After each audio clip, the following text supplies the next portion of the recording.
Hi, I'm Amy Karanik. I'm in the Sculpey Studios today. I'm going to give you the top tips a beginner needs to know to get started with Sculpey. Let's take a look at the brands that are best for beginners.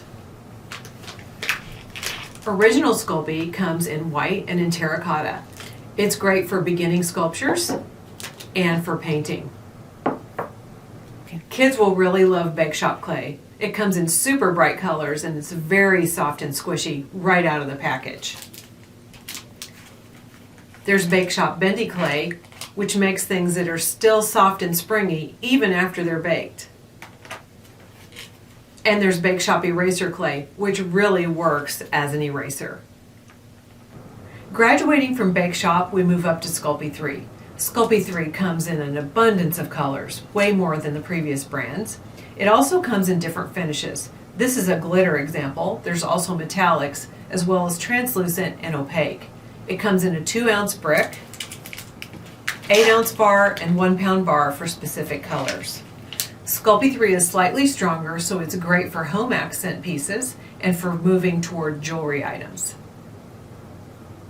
It's important to cover your work surface. This is the oven-safe work mat, which is made of silicone. You can also work on glass or on ceramic tile. It's important to cover your surfaces because the chemicals in clay can damage fine furniture. Next, let's look at the best tools for beginners. Your number one best tools, your hands. You're going to get to know the clay really well through your fingertips and palms. Sculpey offers the Bake Shop modeling tools. You get a roller and 3 tools, each dual-ended to give you 6 different detailing options.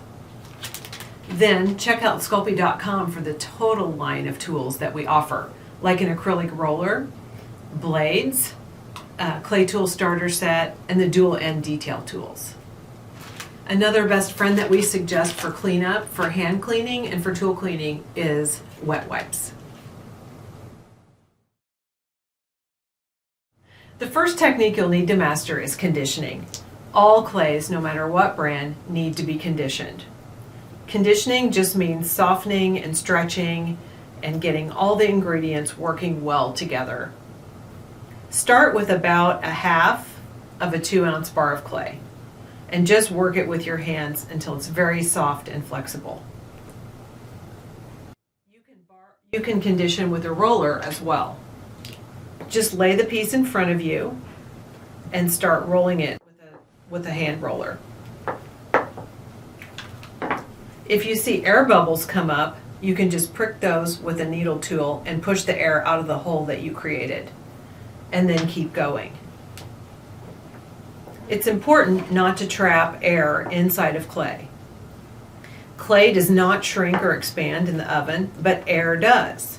So if air is trapped inside the layers of the clay, it can expand and break your piece.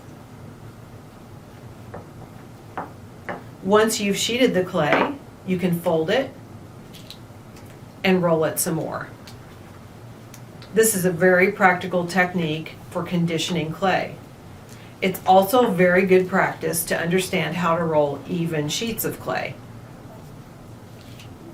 Just keep working from side to side, flipping the clay one way and then the other, also changing the direction of your roller. It's very important to know how to make even sheets so that you can continue on with your clay creations. Okay. Don't forget to clean up your work surface and your hands and any tools that you used with a wet wipe before changing colors. That way we don't transfer darker colors onto lighter ones. Now here are some basic shapes that you're going to want to master. The ball, a rope, a teardrop or a cone, a rope with tapered ends, even cylinders. Cylinders and balls are great ways to get started with bead making. These are very important, and once you've mastered each of these shapes, you're well on your way to creating new projects. Once you move up into advanced techniques, you might want to balance your clay. You might want to make softer clays firmer, and you might want to make firmer clays softer. We have some different options for achieving that outcome. To make soft clays firmer, just sheet the clay and place it on standard copier paper. on top of the silicone worksheet. Then sheet the clay and make sure it sticks to the paper well. After a few minutes or even hours, you can peel the clay back to see that some oil has been released. This will make the sheet of clay a little bit firmer when you go back to condition it. You can do this as many times as you desire to get the clay, the conditioning firmness that you like. If you come across clay that feels a little firm, you can always soften it. For that, we have two options. We have a liquid version and a solid version. Both are used in exactly the same way. Sheet your clay into a manageable piece and then add a drop of softener to the middle. If you're using the solid clay softener, you want to just take the tiniest sliver and put it right in the middle. You condition it in the same way, whether using liquid or the bar. Just put that right in the middle and then begin conditioning it from the edges. As you work the softener in, you'll see that it starts to soften the clay throughout. You can do this as many times as you wish, adding drops or slivers of the softener as soon as the last one is conditioned completely in.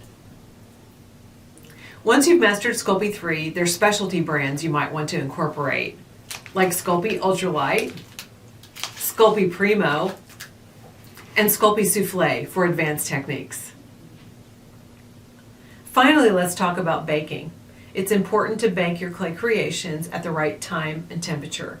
Each bar is marked with the appropriate time and temperature. If it says 15 minutes per 1/4 inch of thickness and your project is a 1/2 inch thick, you need to double the time but leave the temperature constant. A good way to know if your oven is accurate is to place an oven thermometer inside. Make sure by monitoring it for a while that it doesn't spike very high or spike very low. We want a constant, even 275 for the duration of the baking time. Use oven-safe pans in your kitchen oven. What I do when I find pans that work well for my clay creations is I keep them in my studio. They don't go back to my kitchen for cooking. Sometimes I even line the pan with a silicone work mat or parchment or aluminum foil just to keep a little barrier between the clay creation and the work surface of the pan. Always bake in a monitored kitchen oven or toaster oven, and never microwave your clay projects. Thanks for joining us today. Please visit Sculpey.com for thousands of step-by-step tutorials to get you started on your creative journey.